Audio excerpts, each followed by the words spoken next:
इंतखाबी जंग 2019 तो छठे मरहले के तहत आज वोटिंग हो रही है, जिनमें बिहार भी शामिल है। बिहार के गोपालगंज में वोटों की लंबी कतारें लगी हुई हैं। लोगों में जोशो खरोश देखा जा रहा है। गोपालगंज में आरजेडी और जेडीयू में जबरदस्त टक्कर की उम्मीद है।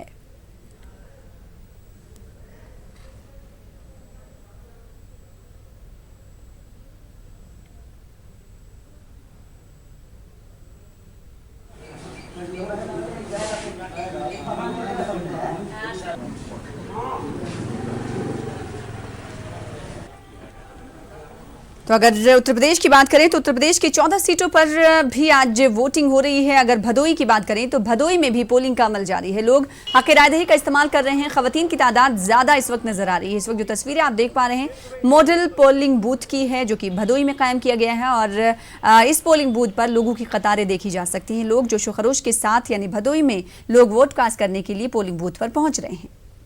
लोकतंत्र के महापर्व पर भदोई में मतदाताओं में खासा उत्साह देखा जा सकता है। आप देख सकते हैं मेरे पीछे की सुबह का वक्त है और बड़ी संख्या में मतदाता पोलिंग बूथ पर पहुंच गए हैं। और सबसे खास बात यह है कि महिलाओं की बड़ी संख्या मतदान केंद्रों पर देखी जा रही है। भदोई लोकसभा क्षेत्र पर 19 लाख मतदाता जो है 12 प्रत्याशियों के भाग्य का फैसला आज करेंगे।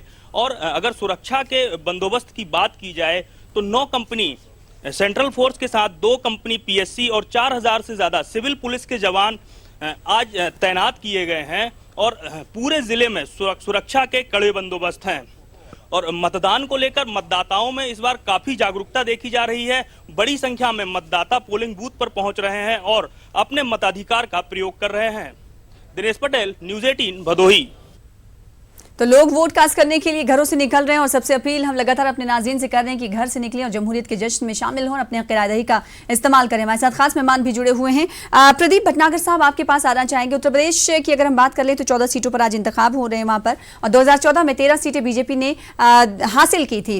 इस बार ये कहा जा रहा है कि बीजेपी कहीं ना कहीं वहां पर उत्तर प्रदेश में ढीली पड़ सकती है और इन तमाम चीजों की भरपाई वो मगरबी बंगाल और उड़ीसा से करना चाहती है। क्या वाकई मगरबी बंगाल और उड़ीसा से कुछ सीटें बीजेपी के खाते में आ सकती हैं? आपका तज्जिया। जी, पहले मैं आपके माध्यम से सबको शुभकामनाएं देना चाहता हूँ कि आज पर्व का टाइम है। आज रमजान का महीना भी चल रहा है, मदर्स डे भी है और साथ में और बहुत बड़ा एक सरकार चुनने के लिए जो मत का प्रयोग किया जा रहा है, एक वो त्यौहार चल रहा है। मैं तो देश के वासियों को आपके चैनल के माध्यम से कहूंगा कि घर से निकलें और मत का प्रयोग करें। निर्वाचन आयोग देखिए कितना अच्छा इंतजाम कर रखा है धूप से बचने के लिए और बुजुर्ग महिलाओं के लिए। मैं तो बड़ा धन्यवाद करूंगा निर्वाचन आयोग का भी कि उन्होंने इतना इंतजामात करा है इस चुनाव के लिए। और रही देखिए पश्चिम बंगाल की बात, पश्चिम बंगाल का जो आज हाल चल रहा है वो आप लोगों ने देखा है बाखूबी कि क्या स्थिति है आज के टाइम में, कि पुलिस को भी संघर्ष करना पड़ रहा है टीएमसी के गुंडों से, और किस तरह लोग डर के निकल रहे हैं और कितना डर सता रहा है। और थ्रेट दी जा रही है कि अगर वोट डाले जाएंगे तो आपके साथ मारपीट की जाएगी। इस संदर्भ को देखते हुए फिर भी मत का प्रयोग करने के लिए जनता निकल रही है और इन टीएमसी गुंडों को इस बार सबक सिखाया जाएगा कि किस तरह आपने इस चुनाव के टाइम में चुनाव में किस तरह आपने माहौल खराब करने की कोशिश करी है। जी, लेकिन प्रदीप भटनागर साहब, जिस रियासत में हिंसा ज्यादा हुई वहां पर टीएमसी और बीजेपी वेस्ट बंगाल में ही लड़े। लगातार हर फेज में हमने ये देखा कि वहां पर लड़ाई हो रही है टीएमसी बीजेपी। यानी बीजेपी की अगर बात कर लें तो मगरबी बंगाल में क्या बीजेपी घुसने के लिए किसी तरीके का भी इस्तेमाल कर रही है? इन तमाम चीजों को यही समझा जाए, यही इशारा दे रहा है, सब लोग तो यही कह रहे हैं। देखिए, पश्चिम बंगाल में इतना इन्होंने उपद्रव मचा दिया है कि हमारे कई भाजपा के कार्यकर्ता इसमें अपनी जान से हाथ धोना पड़ा है और कितने आज भी लड़ाई चल रही है। पुलिस तक को संघर्ष करना पड़ रहा है अपना काम करने के लिए। खुद देखा जा रहा है कि कितना शय दे रखी है कि जो पश्चिम बंगाल की सरकारी मशीनरी है वह खूब टीएमसी के लिए काम कर रही है, ओपनली काम कर रही है। देखिए कि निर्वाचन आयोग को रिजर्व पुलिस एक्स्ट्रा भेजनी पड़ी, कमांडो लगाने पड़े वहां पे चुनाव कराने के लिए, जिससे कि शांतिपूर्ण चुनाव हो पाए। देखिए, रही वोट की बात, वोट डलेगा। पश्चिम बंगाल ने पिछले चरणों में भी कितना अच्छा मत का प्रयोग करा है वहां के लोगों ने, और इस बार टीएमसी को पूरी तरीके से सबक सिखा देगी जनता कि आपने क्या त्रासदी मचा रखी थी पश्चिम बंगाल के अंदर। जी, और इस वक्त तस्वीरों में देख लीजिए, दिखाना चाहेंगे अपने नाजरीन को कि गौतम गंभीर जो कि बीजेपी लीडर हैं मशरकी दिल्ली से, वोट कास्ट करने के लिए पहुंचे हुए हैं। इस वक्त सीधी तस्वीरों में आप देख सकते हैं बीजेपी ने इन्हें उम्मीदवार बनाया है। गुज़िश्ता दिनों काफ़ी तनाज़े में रहे। दो वोटर आईडी कार्ड को लेकर भी मामला काफ़ी तूल पकड़ता हुआ गया। फिर उसके बाद आप लीडर आतिशी मालेना को लेकर जो तनाज़ा शुरू हुआ, उसको लेकर भी दोनों लीडरान के बीच यानी दोनों पार्टियों के बीच काफ़ी कहासुनी हुई। और आज वोट कास्ट करने के लिए सभी लोग निकल रहे हैं। उम्मीदवार भी अपना वोट कास्ट करने के लिए पहुँच रहे हैं।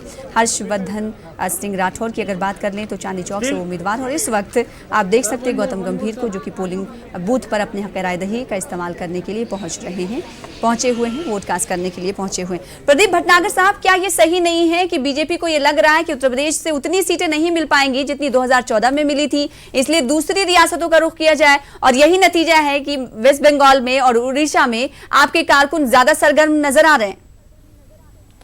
देखिए, भारतीय जनता पार्टी ने देखिए हर जिले के अंदर पहुंचने की कोशिश करी है, हर प्रदेश में पहुंचने की कोशिश करी है और पहुंची भी है। देश की एक बहुत बड़ी पार्टी उभर के जो आई है, आज हमने नॉर्थ ईस्ट में या साउथ में या बंगाल के अंदर इस तरह बाखूबी हमारे कार्यकर्ताओं ने चुनाव लड़वाया है, भाजपा के लिए काम किया है, ये काबिले तारीफ है। आज भारतीय जनता पार्टी आज विश्व की सबसे नंबर 1 पार्टी है। और मैं आपके माध्यम से कहना चाहूंगा, जो आप अभी दिखा रहे हैं, देखिए आज महिलाओं की सबसे ज्यादा भीड़ है आज पोलिंग स्टेशनों पे। देखिए भारतीय जनता पार्टी ने काम किया है कि बेटा बेटी एक समान का जो जागरूकता फैलाई है, वो आज इसका प्रमाण आपके सामने है कि लोग बेटी हो या बेटा हो सब निकल के मत का प्रयोग कर रहे हैं आज एक समान होके। क्यों? जो मन की चीजें थी, भ्रम था बेटा बेटी के बीच बचाव का, आज उसको खत्म किया गया है। ये आप खुद के देखा जा सकता है आपके कैमरे के और आपके चैनल के माध्यम से भी कि महिलाएं हों या बच्चे हों, यंग हों, बुजुर्ग हो, सब बाखूबी आज वोट डाले निकल रहे हैं। यानी जो आप कह रहे हैं कि मर्दों और खवातीन के दरमियान जो गैप था उसे कहीं ना कहीं खत्म किया है बीजेपी ने। संतोष पाठक साहब, क्या आप इन तमाम चीजों से सहमत हैं? प्रदीप साहब के जो कह रहे हैं, बीजेपी लीडर हैं और तमाम चीजों का उन्होंने कहा कि वेस्ट बंगाल में जो चीजें चल रही हैं, गुंडागर्दी ममता सरकार की चल रही है, तो क्या आपको नहीं लगता कि बीजेपी के कारकुनों का भी इसमें कहीं ना कहीं हिस्सेदारी है, तभी कहीं ना कहीं हिंसा होती है? देखिए, पश्चिम बंगाल के आपको सामाजिक और राजनीतिक ताने बाने को समझना होगा। पश्चिम बंगाल में जब ममता बनर्जी कांग्रेस की नेता हुआ करती थी, तब उन्होंने बहुत ज्यादा संघर्ष किया। सीपीएम के गुंडों ने बहुत बुरी तरह से पीटा। एक बार तो संसद में विश्वास मत पर जब वोट करने आई थी तो पूरे शरीर पे जो था वो प्लास्टर था, सिर्फ आंखें दिखाई दे रही थी। उस समय एक बड़ा तबका, एक बड़ा गुट ममता बनर्जी के साथ जुड़ा, कांग्रेस छोड़ी, उन्होंने टीएमसी बनाई, संघर्ष किया और लेफ्ट फ्रंट को, लेफ्ट पार्टीज को सत्ता से बाहर कर दिया उन्होंने।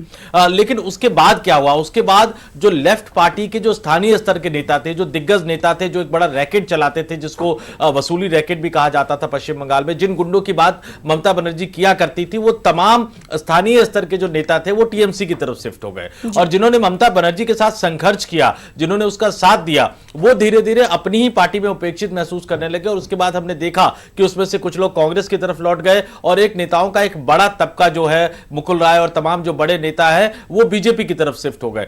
अब संघर्ष इस बात का है कि पहले वोट के दौरान, मतदान के दौरान जिस तरह से लेफ्ट को कोई चैलेंज नहीं करता था, तो टीएमसी को कोई चैलेंज नहीं करता था। लेकिन चूंकि बीजेपी के नेता और कार्यकर्ताओं का एक सैलाब उमड़ गया है, राष्ट्रीय अध्यक्ष अमित शाह पश्चिम बंगाल पर ध्यान दे रहे हैं, प्रधानमंत्री नरेंद्र मोदी पश्चिम बंगाल पर ध्यान दे रहे हैं। इसकी सबसे बड़ी वजह क्या लगती है? दबने को तैयार नहीं, और शायद इस वजह आखिर आपको इसकी सबसे बड़ी वजह क्या लगती है संतोष पाठक? सबसे बड़ी वजह यही है कि आज बीजेपी जो है, बीजेपी के जो कार्यकर्ता है वहां, या